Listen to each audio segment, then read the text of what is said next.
Assalamualaikum warahmatullahi wabarakatuh.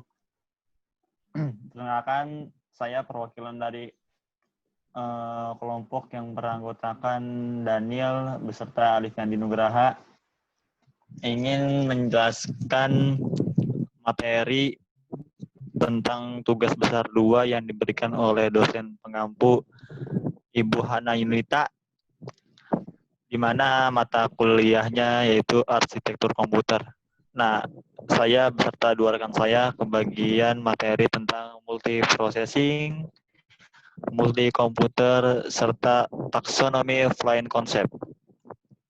Oke, yang pertama akan saya serahkan materi tentang multiprocessing yang akan dijelaskan oleh rekan saya Alifandi Nugraha. Pada Alifandi Nugraha, saya persilakan.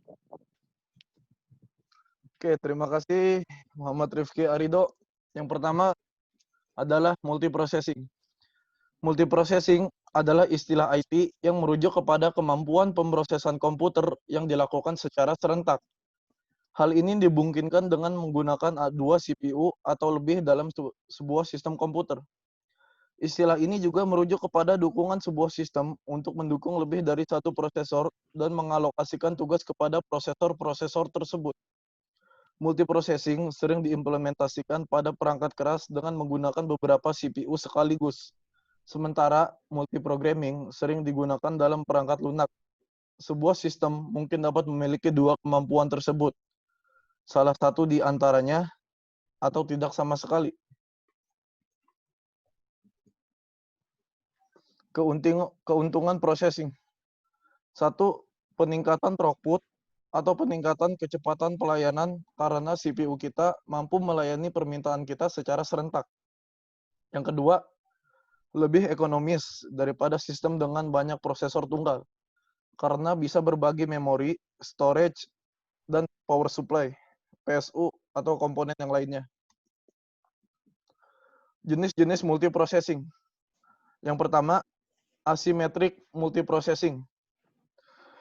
Metode ini sederhana karena hanya satu prosesor yang mengakses struktur data sistem dan juga mengurangi data sharing. Sebagai contoh, prosesor master memilih prosesor yang akan dieksekusi, kemudian mencari prosesor yang available, dan memberikan instruksi start prosesor.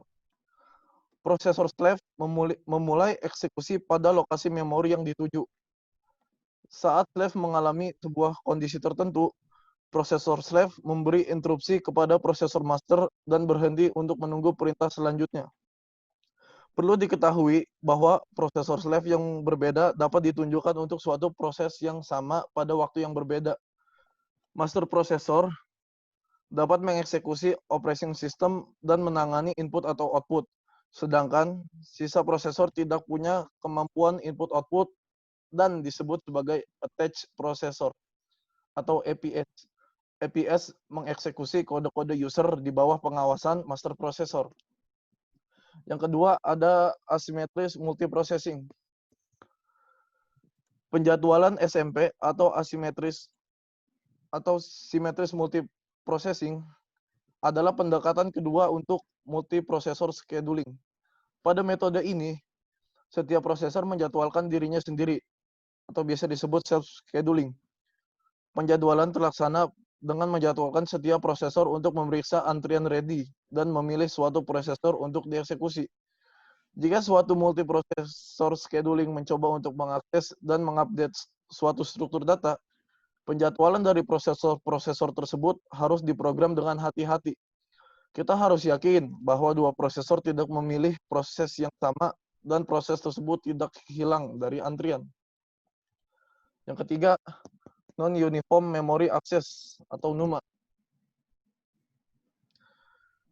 NUMA adalah memori komputer rancangan yang digunakan dalam multiproses, di mana waktu akses memori tergantung pada lokasi memori relatif terhadap prosesor. Shared memory yang secara fisik didistribusikan ke semua proses disebut local memory, dan kumpulan dari local memory berbentuk ruang alamat global yang dapat diakses oleh semua proses. NUMA dapat mengakses lokal memori lebih cepat dengan lokal proses, sedangkan akses ke memori yang jauh diberikan ke proses lain yang kapasitasnya lebih besar. Di samping distribusi memori, secara umum, shared memory dapat ditambahkan ke multiproses system. Dalam hal ini, ada 3 pola akses memori, di mana yang tercepat adalah akses ke memori lokal, akses ke global memory, dan yang paling lambat adalah akses dari memori yang jauh. Demikian yang dapat saya sampaikan tentang multiprocessing. Nah, baiklah, sekarang materi tentang multi komputer yang akan saya sampaikan, yaitu kepada Saudara Alif, mohon di slide ke materi multi komputer.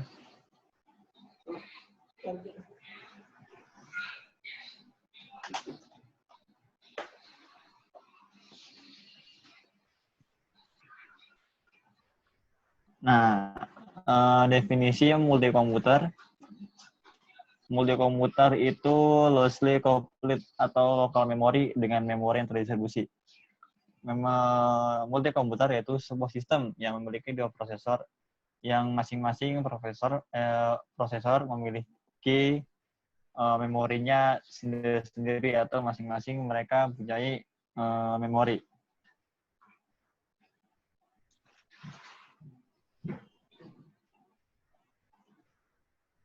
Ya, dilanjut Mas Alif.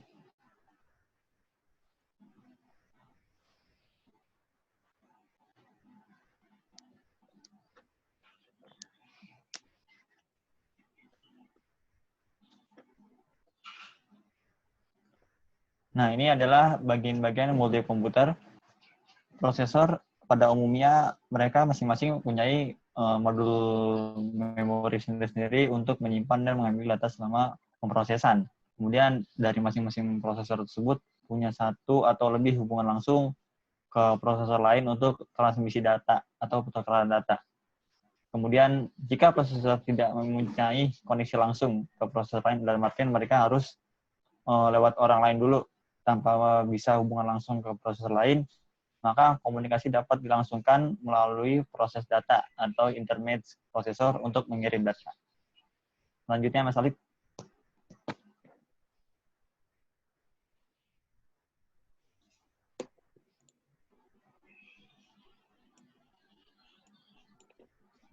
Nah, ini adalah beberapa fakta unik atau hal-hal menarik dari multi komputer. Pertama, multi komputer itu memiliki satu ruang alamat fisik per CPU. Kemudian multi komputer mudah untuk dikembangkan tapi sulit diprogram. Nah, ini sama bahasanya mungkin agak ambigu nih, cuman kalau diteliti lebih dalam lagi. Nah, ini mereka tuh mudah dikembangkan, ditingkatkan lagi, cuman untuk kalau udah direncanakan terus dijalankan tuh agak sulit programnya. Contohnya kayak SP2 IBM, Option Red Intel atau Sandina dan Co Wisconsin. Dah, cukup. Ya, selanjutnya di sini saya akan menjelaskan taksonomi Flynn concept. Dalam arsitektur komputer, taksonomi Flynn adalah sebuah klasifikasi yang dibuat oleh Michael J. Flynn pada tahun 1966. Klasifikasi ini dibuat berdasarkan jumlah instruksi yang berjalan simultan dan konkuren. Dan juga aliran data yang diprosesnya dalam taksonomi Flynn, komputer dibagi menjadi 4 buah kelas, yakni selanjutnya yang pertama ada SISD yang disingkat sebagai Single Instruction Single Data Stream, yaitu sebuah komputer yang tidak memiliki cara untuk melakukan paralelisasi terhadap instruksi atau data. Contohnya mesin SISD adalah PC tradisional atau mainframe yang tua. Yang kedua ada MISD, Multiple Instruction Single Data Stream, yaitu sebuah komputer yang dapat melakukan banyak instruksi terhadap satu aliran data.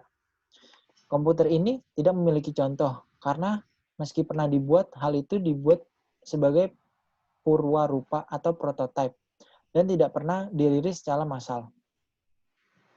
Yang ketiga ada SIMD, Single Instruction multiple data stream, yaitu sebuah komputer yang mampu memproses banyak aliran data dengan hanya satu instruksi.